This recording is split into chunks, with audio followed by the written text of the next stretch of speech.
The empire is already dying, not in 50 years, not someday, right now. While you're watching this video, America is living through the exact stage that came right before every great empire in history lost its grip on the world.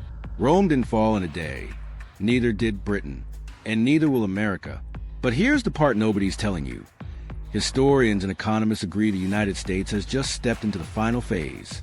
And once a nation enters this phase, there's no example in history of it reversing course. But wait, before we begin, please subscribe to ensure that you never miss out on any of my essential stuff. Comment, "I subscribe" below, and I will personally welcome you to our community. With that said, let's get started. So what is that phase? What does after actually look like? And is there anything that can stop it? Stick with me, because by the end of this video, you'll understand something most people will never see coming. Let's start with a number that should scare you, but probably doesn't, because it's just too big to feel real. $39 trillion. That's the U.S. national debt as of mid-2026. To put that in perspective, it's more than $290,000 for every single household in America. And it's not slowing down. The debt is growing by roughly $8 billion a day. Not a year, a day. Now here's where it gets personal. Meet Carl, a retired machinist from Ohio, 68 years old. Carl did everything right.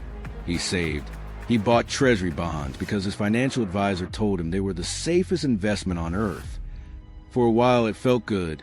His interest payments were going up, but then Carl noticed something strange. His grocery bill was rising faster than his bond interest. His safe investment wasn't actually making him richer. Inflation was quietly eating it alive. That's when it hit him.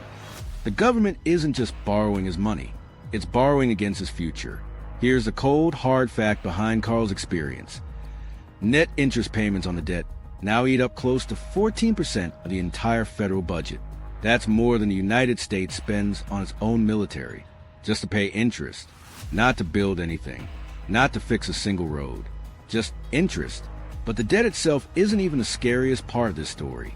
The real danger, the one almost nobody is talking about on the news, is what the rest of the world is quietly doing in response. Here's a stat that should genuinely shock you. For the first time since 1995, the US dollar's share of global reserves has fallen below 57%. That's down from a peak of 72% back in 2001. According to the IMF's own data, this isn't a blip. It's a steady, multi-year slide. Wait, what? The dollar has been the king of global finance for 80 years. How does a king lose a quarter of his kingdom and barely make headlines? It happens slowly, quietly, one central bank at a time. China has cut its holdings of U.S. Treasury bonds by more than 27% since 2022. Russia and China now settle close to 90% of their trade in their own currencies. No dollars involved at all. And it's not just rival nations. Countries that have nothing to do with any conflict are diversifying too, simply because they don't want to be that exposed to one currency anymore. Here's the calmer way to understand this. This isn't a dollar collapse. It's not going to zero tomorrow. Think of it less like a light switch and more like a dimmer, turning down year after year, decade after decade. But while the dollar dims, something else is quietly getting brighter. And it's been happening underground, literally. Central banks around the world have been buying gold at a pace not seen in modern history. Over 1,000 tons a year since 2022, according to the World Gold Council. That's not a typo. 1,000 tons. Every year, gold now makes up roughly 30% of global reserves, more than double its share back in 2017. Meet Maria, 71, living outside Tampa. She put a small slice of her retirement into a gold fund years ago, almost as an afterthought. When she checked her statement last year, it had quietly outperformed her regular savings account by a wide margin. Her grandson asked her, half joking, "Grandma, why is everyone suddenly hoarding gold like it's 1929? Maria didn't have an answer, but the central banks of the world do. When trust in paper currency wavers, gold becomes the one asset no government can freeze, devalue, or sanction. This isn't a reason to panic buy gold bars and build a bunker.